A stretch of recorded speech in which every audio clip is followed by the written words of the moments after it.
what you said, I think, is really important, because the goal is that it would just look like you. You said they just look like my teeth, only better. Right. That's the whole goal, how to end up.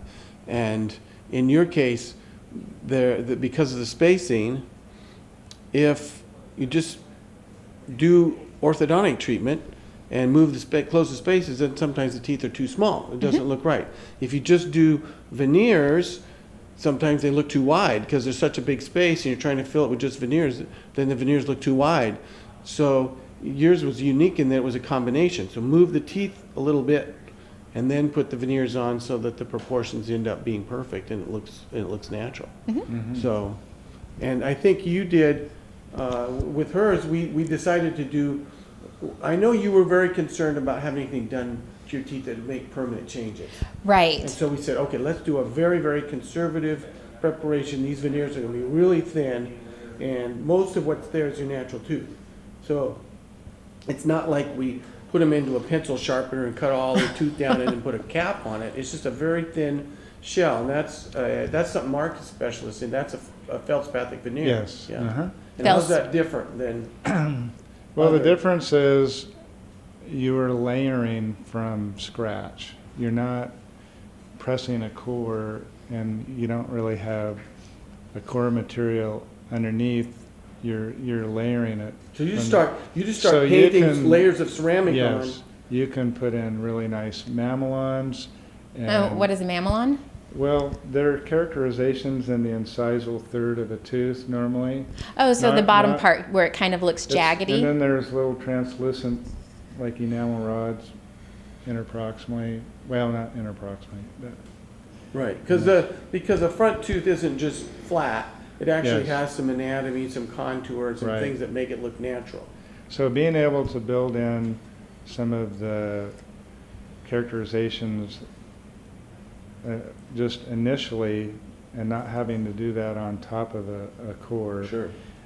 you're able to duplicate or make the veneer have really nice characterizations, and it's a very thin amount of material, so it's a more minimal prep. Sure.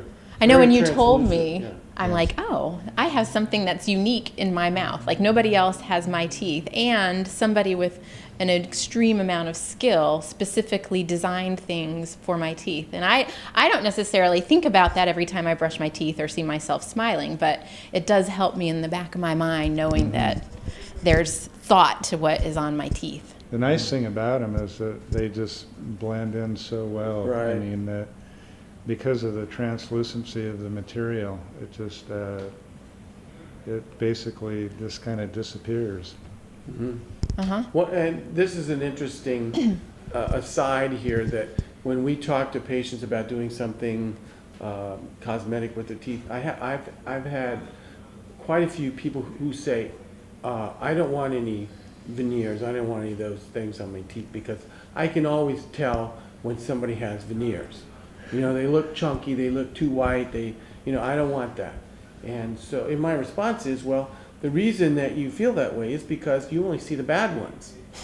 The ones that are not done very well, they are pretty noticeable. But if you look at Heidi's teeth, you wouldn't say, oh, Heidi, what nice veneers you have. Right. You would just say, what beautiful teeth you have. Right. I mean, nobody even knows she's had veneers, so they can't tell the difference between good ones and bad ones, because the good ones just look like natural teeth. Yeah. Like in the ones you make, people don't say, oh, nice veneers. They say beautiful teeth.